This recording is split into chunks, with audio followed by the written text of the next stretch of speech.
What's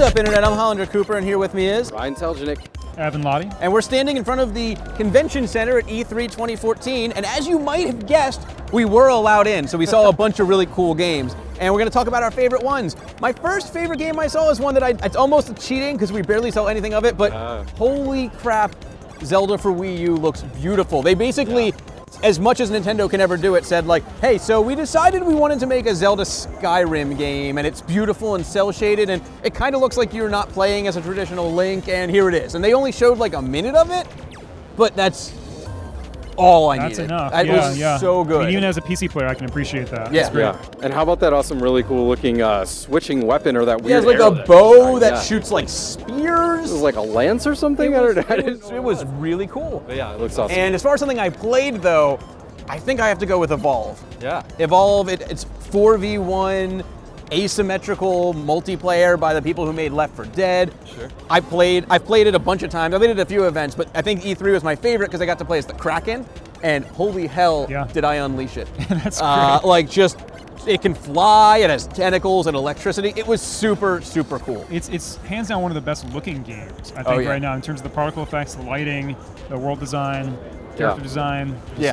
Excellent. It looks great. What did you see? So, you know, there were a lot of amazing games here at E3 this year, but I definitely think my game of the show so far is still Dragon Age Inquisition.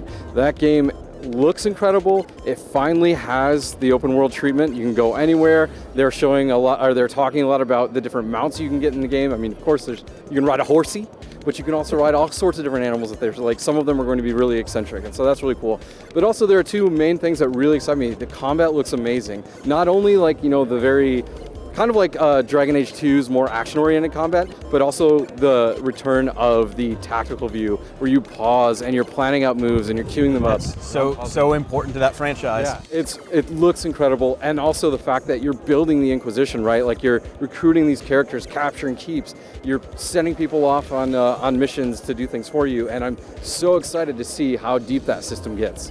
Definitely my runner-up for the show so far, and I only got to see a very brief glimpse of it, but Bloodborne for PS4. You know, this is from the guys that had been working on Demon Souls and the original Dark Souls. And then they took like a 5-year break to make this. Yeah. And the thing is, like, it's very much in the vein of Dark Souls. But I think the big takeaway from the demo was, you know, whereas in Demons and Dark Souls, it's a very slow-paced, almost a passive playstyle where you're learning attack patterns and then you're striking when you have the opportunity. Here, this is all about aggression. So enemies are still super deadly, but it's much heavier on the action, and you have to be very proactive in your attacks to take them down. You have a shotgun. You do. Shotgun, and the weapon in your right hand is not only a scythe, but it transforms into like a bone saw, and you can transform it mid-combo to do all sorts of different movesets. So really, really looking forward to seeing more of that. It would definitely not let you into an airport with that, right? No. Okay. Not TSA approved. So, my game of the show, Rainbow Six Siege. Yes. No question whatsoever. I'm a huge competitive shooter player, but beyond that, like, I think any FPS player can appreciate the design of this game. It's so focused, you know, and it's refreshing to see a game commit to a multiplayer focus again, you know, the sort of rebirth of a classic PC and console franchise.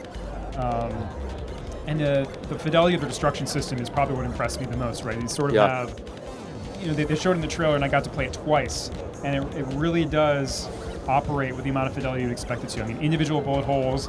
The game seems to care, according to my conversation with Ubisoft, whether or not there are like studs in the walls. That's insane. In addition to the bullet caliber and stuff like that. You know, really tight, concentrated 3-minute rounds where every decision you make counts. You know, once you die, you're out. So it's just so refreshing to see that kind of competitive, hardcore FPS come back again. And it's going to be multi-platform, and it's going to be just fantastic. Yeah, it's great to see. So, like so many games, it's like, so here's our shooter. Right now, you can see the entire country of, it's just an entire country right here. And in this, they're like, 2-story house, there's a basement, that's it. Like, that's the level. Like, every game is so big, and it's great to see something so focused. And Evan, you know, I've played so much time into Rainbow Six over the years, and one thing I've always appreciated about that franchise is the amount of planning, pre-planning, and execution. Like, that is the key component of that game. So I have to agree with you. That game looks incredible. Yeah, it's just a really fascinating combination between strategy, planning, communication, execution. Something that, like, as much as we appreciate Battlefield, Call of Duty, it's not really something you're going to have because of the scale of the maps, because of just the meat grindery gameplay. So, terrific. Runner-up for me, though, I was pretty impressed by it. Hunt. Oh, wow. By Crytek, the former Darksiders guys down in Austin, Texas. They showed us a quick demo. It's out next year.